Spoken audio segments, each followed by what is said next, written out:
Berjumpa lagi dengan saya Raden Indayati Herlina, calon guru penggerak angkatan 11 dari SMK Negeri 1 Kota Cirebon.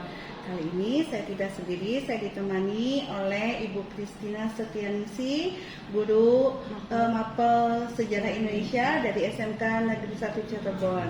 Assalamualaikum Bu Kristina Setianingsih, bagaimana kabarnya hari ini? Alhamdulillah. Hari ini kita akan mengadakan percakapan pra-observasi dulu ya Bu Kristina.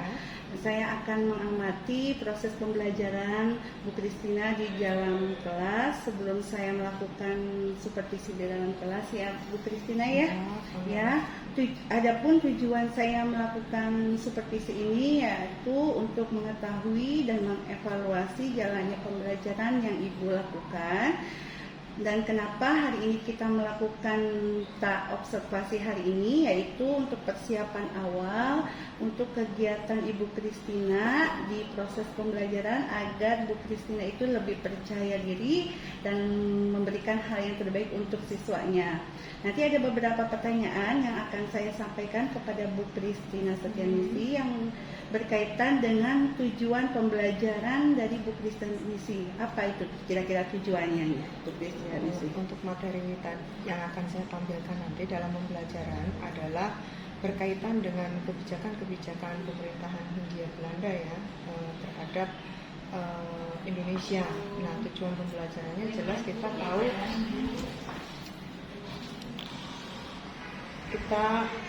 di sini tujuan pembelajarannya adalah siswa dapat memahami kebijakan apa sajakah yang dilakukan oleh pemerintah Hindia Belanda pasca dibubarkannya VOC di Indonesia.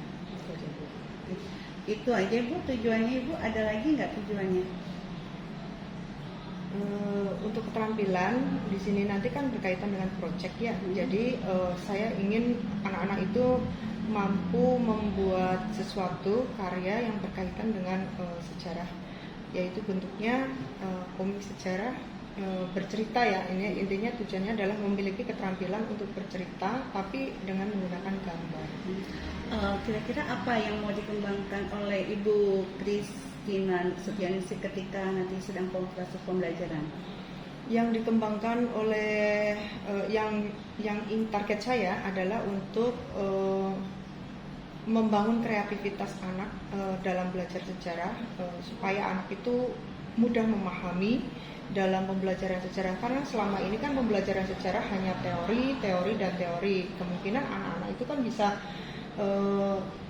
bosan ya Bu ya. Jadi perlu ada imajinasi mereka untuk dituangkan dalam bentuk cerita bergambar begitu. Kira-kira yang nanti Ibu terapkan untuk rancangan pembelajarannya itu seperti apa Ibu? Nah, di dalam rancangan project based learning ini yang saya terapkan ini kan udah 3 minggu nih ya Bu ya. Jadi yang pertama kali itu saya menentukan anak-anak untuk menentukan materinya dulu terlebih dahulu. Dari materi kemudian anak-anak membuat alur ceritanya dari referensi yang didapatkan itu. Kemudian dari situ anak kemudian berimajinasi untuk meluangkan gambaran-gambaran yang sudah dipahami dalam bentuk karya berupa komik sejarah. Kira-kira strategi nanti yang akan mau diterapkan atau model pembelajarannya itu di kelas itu seperti apa Bu? Apakah nanti seperti pembelajaran diferensiasi seperti itu? Jelas. Ada masukan tentang sosial dan emosionalnya ya, seperti jelas. itu? Nanti di sini saya akan mempersiapkan anak-anak untuk melakukan pameran. Jadi untuk menuangkan hasil kreasinya dalam artian memamerkan hasil karya mereka untuk untuk supaya anak itu bisa mengeksplor lebih jauh lagi dari apa yang disampaikan oleh temannya atau yang dibuat oleh temannya tersebut. Nah, di sini diferensiasinya anak-anak yang tidak tahu akan mendapatkan bimbingan dari teman-teman yang tahu, udah paham, jadi kayak semacam tutorial teman sebaya itu. Jadi anak mengeksplor dari satu kelompok ke kelompok lain dengan bantuan temannya dalam membantu menjelaskan materi yang kandidat. Jadi nanti langkahnya itu ada strategi diferensiasinya Bu ya, nanti per kelompok siswanya, yang kemudian di situ juga ada proses pembelajaran sosial emosionalnya, yaitu gimana siswa bisa mempresentasikan, mengeksplor ya Bu ya, ada secara mandiri seperti itu ya Bu Kristina ya. Oke, baik ya Bu. Oke, nanti selanjutnya nih berarti rencana yang diterapkan tuh diferensiasi ya Bu ya, terus diintegrasikan dengan pembelajaran sosial dan emosional, dan metodenya tadi apa Ibu? PJBL ya Bu ya. Oke. Untuk selanjutnya ada proses tentang interaksi antar siswa ya Bu ya. Ya. Oke. Nanti kira-kira ketika proses pembelajaran nih Bu Kristina, kira-kira media pembelajarannya yang digunakan apa Bu Kristina? Iya, pembelajarannya adalah media ajar yang dibuat anak-anak sendiri ya. Jadi dengan cara memamerkan hasil karyanya itu sudah menunjukkan bentuk media ajar yang dibuat oleh anak-anak ya. Yang nanti teman-teman yang memiliki pemahaman lebih itu akan menjelaskan ke teman-temannya yang pengen mengeksplor materi tersebut. Oke, baik. Kira-kira nanti pelaksanaannya untuk kegiatan supervisi akademik kira-kira kapan nih Bu Kristina? Apakah hari ini atau Boleh sekarang juga. hari ini? Ya, Kira-kira boleh. jam berapa Bu Kristina? Jam ketiga 4. Jam pelajaran ketiga dan keempat. Oke Bu Kristina, berarti nanti saya akan janjian sama Bu Kristina ya di pelajaran ke jam ketiga dan yang keempat hari ini ya Bu ya. Nanti saya langsung kunjungi ke kelas Ibu untuk menyaksikan proses pembelajarannya Bu ya. Oke, terima kasih Bu Krisnansi. Sampai jumpa di kelas ya. Assalamualaikum. Assalamualaikum warahmatullahi wabarakatuh. Baik, sebelum kita mulai pembelajaran kali ini, Ibu minta KM untuk melakukan berdoa terlebih dahulu ya, menurut kepercayaan masing-masing ya. Silakan ya, dipimpin doanya. Sebelum mulai pelajaran, mari kita berdoa terlebih dahulu. Berdoa di dalam hati, mulai. Berdoa selesai. Kembali salam. Assalamualaikum warahmatullahi wabarakatuh. Waalaikumsalam warahmatullahi wabarakatuh. Kita mulai doakan absen kehadiran dulu ya. Ahmad Najib, ada? Cesta, Cita, Syarif. Berarti ada maksud cuma dari sekian aja ya.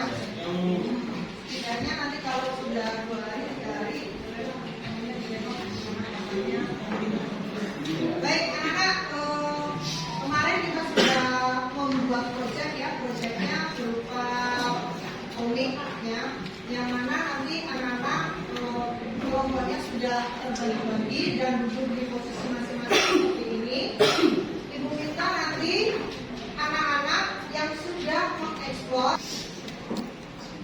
Assalamualaikum warahmatullahi wabarakatuh. Waalaikumsalam warahmatullahi wabarakatuh. Perkenalkan, saya Muhammad Farid Ridho Wijaya dari perwakilan kelompok 1 yang beranggotakan dari kelompok kami ialah yang diawali dari kelompok 2. Kelompok 2 yaitu materinya kebijakan kultur. Waalaikumsalam warahmatullahi wabarakatuh.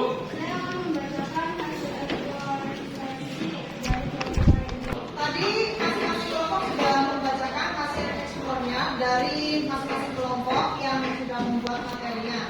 Untuk itu nanti ada setiap kelompok membuat satu pertanyaan untuk ditujukan secara umum. Nah, nanti teman-teman yang di sini yang lainnya dari kelompok, misalkan kelompok 1 memberikan pertanyaan, kelompok 2, kelompok 3, kelompok 4 memperhatikan apa yang ditanyakan dari kelompok 1. Baik, saya dari perwakilan kelompok 1 akan memberi pertanyaan kepada kelompok yang ingin menjawab. Pertanyaannya adalah tujuan dari kebijakan Hawai Rangers adalah 3, 2, 1 kelompok 2. Silakan. Ingin menjawab pertanyaan dari kelompok 1. Tujuannya yang pertama yaitu mempertahankan Pulau Jawa kedua, memperkuat pertahanan dan memperbaiki administrasi pemerintah Nusantara. Yang ketiga, memperbaiki nasib rakyat Indonesia akibat tindakan-tindakan yang dilakukan VOC. Mengakhiri pembelajaran kali ini, Bu akan merefleksi nih ya, kira-kira dari pembelajaran kita hari ini ya, tentang kebijakan-kebijakan Belanda yang ada di Indonesia. Itu tidak semuanya berdampak negatif, tetapi ada dampak positif yang kita ambilnya. Apa? Kira-kira apa? Kalau kalian lewat jalan Pantura, itu apa? Fasilitas jalan, berarti pembangunan infrastruktur. Dan pada masa zaman Daedalus bisa kita rasakan saat ini, yaitu dengan adanya pembangunan jalan raya dari Aceh sampai Pantura. Oke, yang bisa kita ambil. Apa yang bisa kita ambil dari pembelajaran sejarah ini? Bahwa pendidikan itu akhiri dengan bacaan hamdalah. Ya, assalamualaikum warahmatullahi wabarakatuh.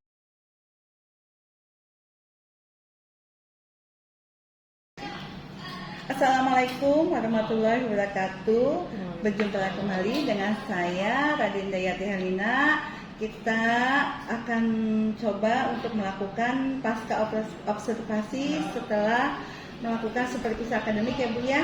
Oke, saya ditemani oleh Ibu Kristina Setianingsih sebagai guru yang telah saya lakukan untuk supervisi akademik ya Bu ya, dengan guru mapel sejarah Indonesia ya Bu ya.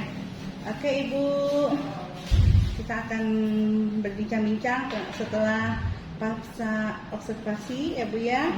Oke, masih kondisi sehat kan Bu? Ya.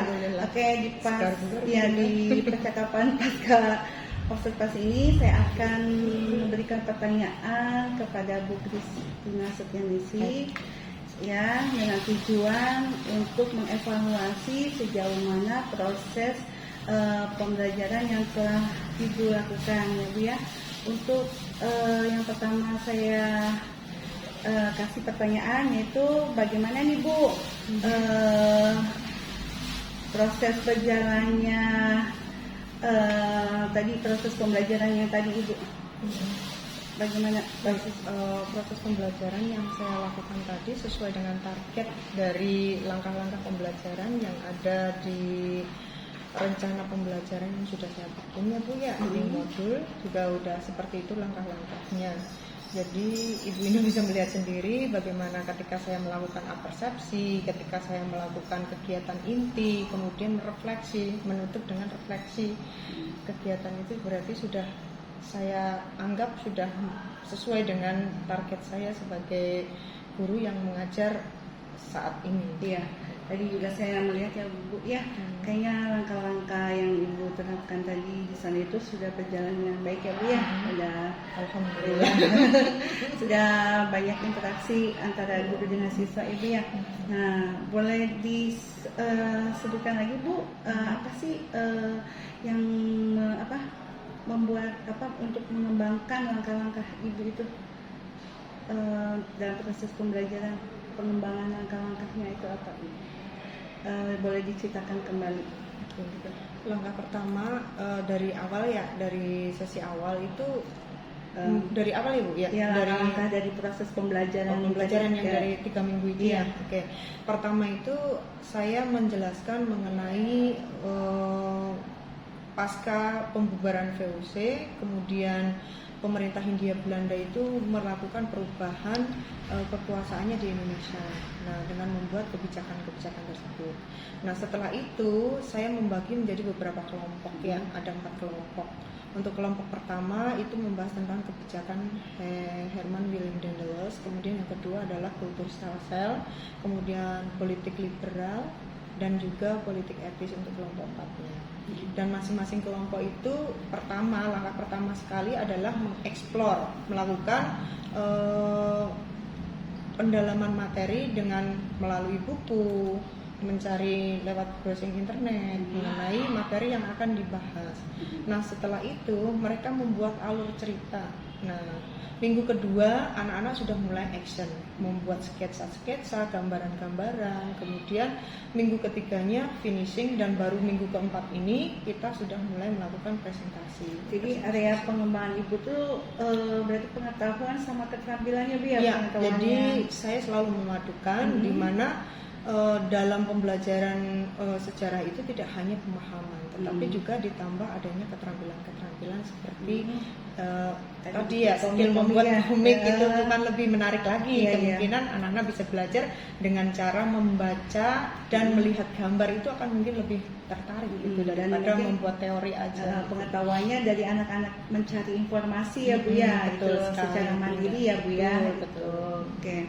Nah, Ibu tadi kan sudah ada itu ya, sudah dilakukan ya Bu ya proses-proses langkah-langkah itunya sesuai dengan keinginan Ibu ya. Oke.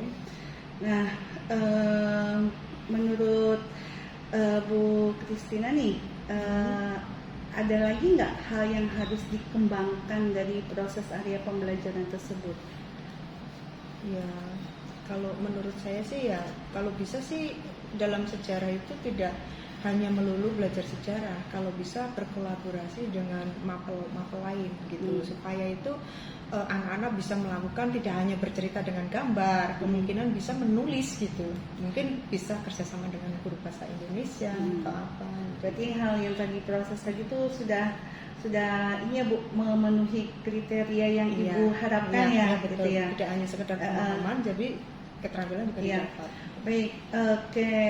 Berarti kan sudah berjalan dengan baik sesuai dengan harapan Ibu. Kira-kira ada kekurangan nggak Bu dari hasil proses itu?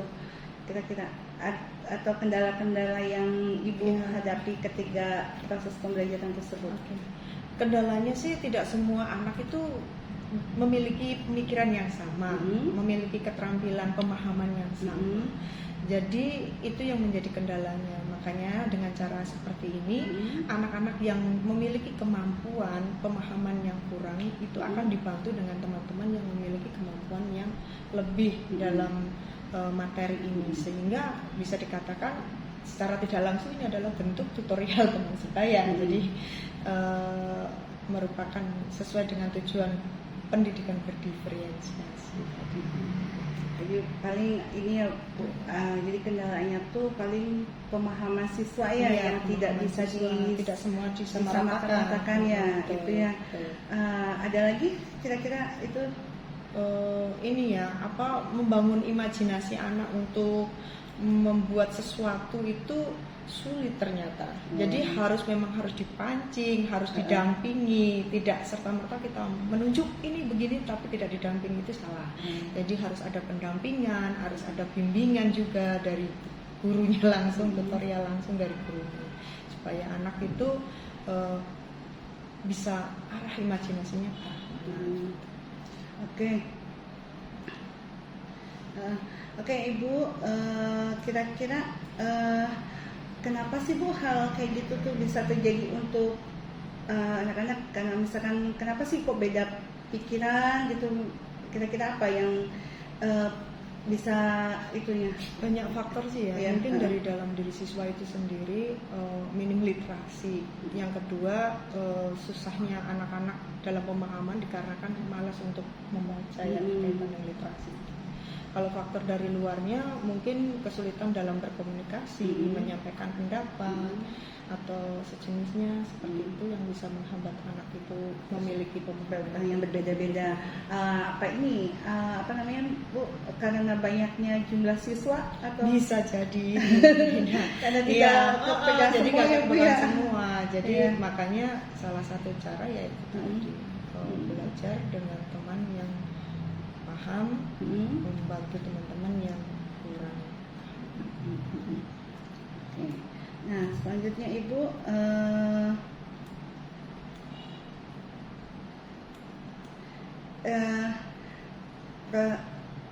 kira-kira Ibu nanti ke depannya itu bagaimana untuk melakukan proses pembelajaran yang lebih baik lagi untuk ke depannya tuh Bu? Kira-kira biar lebih lebih baik lagi dan ibu bisa dapat merealisasikan hal itu gitu Bu. Iya. Ya justru Perubahannya ya, kira-kira apa itu? Ya kalau untuk setiap pembelajaran itu kita harus menggunakan metode yang berbeda-beda ya Bu Indah ya. Jadi kalau sama terus kayaknya monotonnya. Jadi menggunakan model pembelajaran yang beda, metode mengajar yang berbeda itu juga akan meningkatkan kemampuan siswa dalam memahami materi. Oke, berarti untuk mengembangkan nanti berikutnya Ibu akan mencoba dengan metode yang berbeda ya Bu ya dari yang sekarang ya Bu ya. Iya. Oke Misalnya Ibu. problem solving atau apa bisa juga dimasukkan. Ya. Oke Bu, bagus sekali Bu. Terima kasih Bu Christine ya.